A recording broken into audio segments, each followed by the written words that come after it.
মানুষ আসলে এত বেশি আন্তরিক। ও ঝগড়া করলে ও এসে সরি বলে, আমি ঝগড়া করলে ও এসে সরি বলে। একদম যে শিখিয়েছি আমি তা না, নাচটা অ্যাকচুয়ালি ভেতর থেকে থাকতে হয়। আমি আবার আমার মায়ের আঁচল সবসময় ধরে রাখতাম না, ওনাকে ভয় পায় না এমন কোনো মানে মানুষ আছে। আগে যারা সিনেমা দেখতো, ডিপজল ভাই তো ভিলেনের ক্যারেক্টার করতো, তো ওনার চোখ দেখলেই তো সবার ভয় লাগতো। আর উনি যেভাবে ডায়লগ প্লে করতো, এক একটা খুব ডেঞ্জারাস ডায়লগ, তো ওনাকে আমি ছোটবেলা থেকে ভয় পেতাম যে এত ডেঞ্জারাস একটা ভিলেন। দেখতে শুনতেও মাশাআল্লাহ ভিলেনের মতোই আসলে।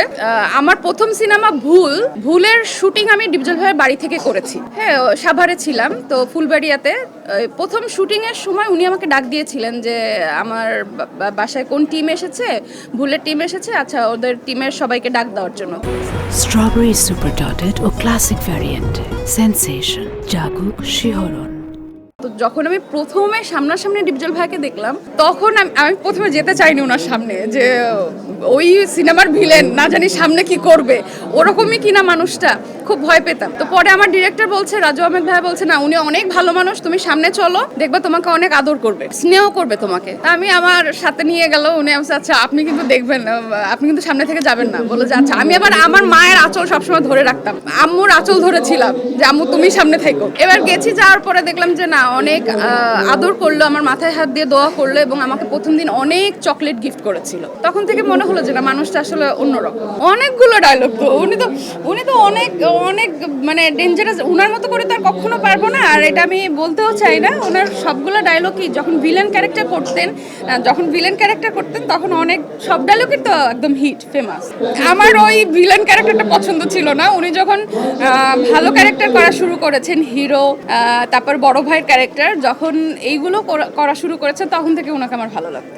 আমি তো ফিল্ম ইন্ডাস্ট্রিতে 2011 সাল থেকে, প্রথম ছবি থেকে আমি আলহামদুলিল্লাহ আমার সুন্দর সুন্দর অ্যাওয়ার্ড অ্যাচিভ করা শুরু করেছি। 2011 সাল থেকে এই পর্যন্ত এখনো করেই যাচ্ছি, জানি না কতগুলো অ্যাওয়ার্ড হয়েছে। 3টা শোকেজ অলরেডি ফুল। এখন তো ইদানিং আরো বেশি। এখন তো ইদানিং আমার কাজ খুবই কম, মিউজিক ভিডিও ছাড়া কিন্তু আমার ফিল্মের কাজ খুবই কম। তারপরেও যে আমার গত কাজের হিসাবে আমাকে এখনো যে সুন্দর সুন্দর এরকম অ্যাওয়ার্ড আমাকে দিয়ে যাচ্ছে, এটার জন্য আমি অনেক কৃতজ্ঞ। আর দেওয়া হয়নি, এই তো। আর কাজ ছাড়া আমি আসলে অ্যাওয়ার্ড নিতে চাই না। এক কথা বলতে গেলে তাকে অবশ্যই সাপোর্ট করা অ্যাজ এ ওয়াইফ হিসেবে আমার দায়িত্ব, এবং আমি আমার জায়গা থেকে তাকে সম্পূর্ণ সাপোর্ট করি।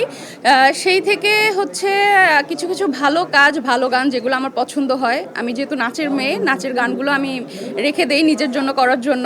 সাপোর্টটাই হচ্ছে মেইন কথা। আর মিউজিক ভিডিও, আমি তো মিউজিক ভিডিওর মেয়ে না, আমি ফিল্মেরই মেয়ে। ফিল্ম করতে চাই, এখনো করতে চাই, ভালো কোনো সিনেমা আসলে অবশ্যই করবো। হ্যাঁ, গান গেয়ে ও আমাকে অনেক গান শোনায়। আর ও যখন বাসায় টিউন করে, সবার আগে তো আমিই শুনি। হ্যাঁ, সর্বপ্রথম টিউনগুলো আমার শোনা হয়, এবং কোনো ভুল ত্রুটি থাকলে তখন ও আমাকে বলে যে দেখো তো এটা কেমন হচ্ছে, এখানে কি ঠিক আছে কিনা, সবার আগে আমাকেই শোনায়। তো হেল্প করি, অনেক সাপোর্টও করি, হেল্পও করি। না, এটা ভুল কথা, একদম যে শিখিয়েছি আমি তা না, নাচটা অ্যাকচুয়ালি ভেতর থেকে থাকতে হয়। ওর আগে থেকে একটু নাচের প্র্যাকটিস ছিল, এবং হয়তোবা ওইভাবে করতো না, নাচ করার ওইভাবে সুযোগও পাইনি। তো আমি যেহেতু নাচের মেয়ে, আমি ওকে বলেছিলাম যে আমি যদি মিউজিক ভিডিও করি, আমি একমাত্র নাচের গানই করব, আমি কোনো স্যাড গানে করতে পারবো না। এবং তুমি যেই সব টাইপের কাজ করো, স্যাড সংও বেশি করে, আমি কোনো স্যাড হিরোইন হতে পারবো না। তো আমার সাথে করতে গেলে নাচ শিখতে হবে। তো আমাকে প্রথমে বললো আমি তো অত ভালো নাচ পারি না।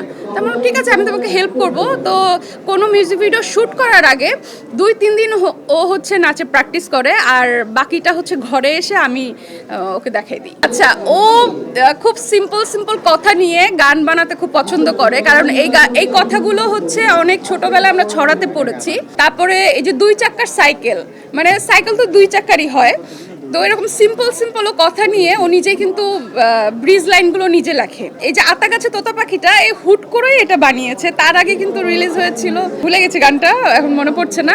তার আগেও আরেকটা এরকম ছড়ার মতো করেই ও বানিয়েছিল। তো এইগুলো না বেশি ছোট বাচ্চারা পছন্দ করে। আর আমাদের সাইকেল গানটা সব থেকে বেশি ভাইরাল করেছে কিন্তু ছোট বাচ্চারা, এমন কোনো বাচ্চা নাই যে এই গানটা শোনে নাই। তো ও এরকম বাচ্চাদের জন্য এখন ইদানিং একটু বেশি গান করছে। হঠাৎ করে ও বসে চিন্তা করতেছে, আচ্ছা তখন আমি মনে হয় ডালিম খাচ্ছিলাম, হ্যাঁ, তো ও পাশে বসে বসে সোফার পাশে বসে বসে মানে ইয়ে করছে যে আচ্ছা ডালিম নিয়ে একটা ছড়া আছে না, ছোটবেলায় আমরা পড়েছি। তো আমরা বললাম, হ্যাঁ একটা আছে, আতা গাছে, বলে কি এটা নিয়ে গান বানালে কেমন হয়? বলছি, ঠিক আছে তুমি লেখো, তুমি তো গান লিখতে পারো। তো হুট করে ওখানে বানালো, ওখানেই টিউন করলো, তো শুনে খুব ভালো লাগলো। এবং এটা আমরা লন্ডনের জন্য রেখেছিলাম যে লন্ডনে গেলে আমরা এই গানেরও শ্যুট করব।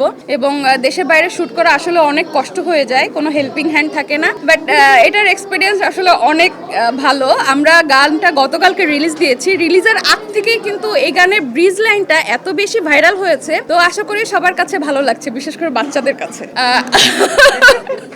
আচ্ছা, আতা গাছে তোতা পাখি, ডালিম গাছে মৌ, এতটা কি তবু কেন কও না কথা বউ। ঠিক আছে? আমার মনে আছে, ছোটবেলায় পড়েছি, খুব ভালো। কুমিল্লার মানুষ আসলে এত বেশি আন্তরিক। আগে অনেক কথা শুনতাম কুমিল্লা নোয়াখালী অঞ্চলের মানুষদের নিয়ে অনেক কথা শুনতাম। অ্যাকচুয়ালি আমি যদি তাদের সাথে ইনভলভ না হতাম বা আমি যদি সেখানের পুত্রবধূ না হতাম, তাহলে তাদের সম্পর্কে আমার হয়তো বা ভুল ধারণাই থেকে যেত। ওনারা আসলে অনেক ধার্মিক, ইসলামিক মাইন্ডের কুমিল্লার মানুষ এবং খুব বেশি আন্তরিক। আর কি বলবো, জামাই হিসেবে আমি একটা খুব ভালো ছেলে পেয়েছি আলহামদুলিল্লাহ। না পেলে হয়তো বা জানতাম না কুমিল্লার ছেলেরা এত ভালো হয়। আমি না না না, কখনোই না, আমি কখনোই সরি বলি না। ও ঝগড়া করলে ও এসে সরি বলে, আমি ঝগড়া করলে ও এসে সরি বলে। না, জয়ের সাথে আমি অনেকগুলো সিনেমা করেছি। ওর সাথে প্রথম কাজ ছিল আমার আজব প্রেম। তো তখন থেকেই জয়ের সাথে খুব ভালো একটা বন্ডিং, বন্ধুত্ব আমাদের। এবং ওর সাথে সলো হিসেবে আমরা 3টা একসাথে কাজ করেছি, কিন্তু কাজগুলো এখনও রিলিজ হয়নি। এটা আমারও অনেক কষ্ট লাগে যে কাজগুলো রিলিজ হলে হয়তো বা খুব ভালো আপনারা দেখতে পারতেন আমাদের জুটিটাকে। এবং সামনে জয়ের সাথে আরও সিনেমার জন্য কথা হচ্ছে, যখন ফাইনাল হবে অবশ্যই তো জানতে পারবেন সবাই। হয় না তো, ঈদ ছাড়া তো এখন কোনো সিনেমাই হলে আসে না। হয়তোবা আমি সেই সময়টা পেয়েছি আলহামদুলিল্লাহ। আমি 6 বছর টানা কাজ করতে পেরেছি, সেই সোনালী যুগ বলে না, হয়তো ওইটা পাইনি, বাট আমাদের সময় যে ডিজিটাল সময়টা ছিল সেটা আমি পেয়েছি। ওই সময়টা মনে হয় না আর কোনো দিন আসবে। আর হ্যাঁ, এখন সিনেমা অনেক ভালো হয়েছে, কিন্তু আমি বলবো বছরে 2টা ঈদ, অনলি 2টা ঈদকে টার্গেট করে শুধুমাত্র সাকিব খানি সিনেমা করছে। এবং বাদবাকি যারা করছে তারা খুবই সিন্ডিকেটের মধ্যে, এবং হিরোইনও খুব বাইরে থেকে বাছাই করে আনা হয়, মিডিয়া থেকে আনা হচ্ছে, নাটক মিডিয়া থেকে আনা হচ্ছে। এবং ফিল্মের যেই আমাদের আর্টিস্টগুলো, মূল আর্টিস্টগুলো, তারা কিন্তু এখন মানে সম্পূর্ণ বসে আছে। এটার জন্য খুব খারাপ লাগে। আমি গতকালও এই বিষয়ে কথা বলছিলাম যে আসলে আমাদের সেই সোনালী যুগটা একদমই হারিয়ে গেছে। আশা করি আবার ফিরে আসবে। আমাদের পরে যারা এসেছেন হিরোইনরা, অবশ্যই তারা কিছু ভালো কাজ করুক। আমি মন থেকে চাই তারাও যেন এই সময়টা পার করে আমাদের মতো ব্যস্ত সময় আমরা যেরকম ছিলাম। চাই আরও ফিল্মটা আরও সুন্দর হয়ে যাক আগের মতো। সামনে তো আমার তো 8টা মুভি এখনো রিলিজের অপেক্ষায়, পুরো সবকিছুই কমপ্লিট। জানি না সেগুলো কবে রিলিজ করবে। এই মাসে, সামনের মাসে একটা সিনেমা রিলিজের কথা শুনেছি আমি, আমার আর জয়ের একটা সিনেমা। তো দর্শকের মতো আমিও অনেক আগ্রহ নিয়ে বসে আছি আমার সিনেমাগুলো হলে দেখার জন্য।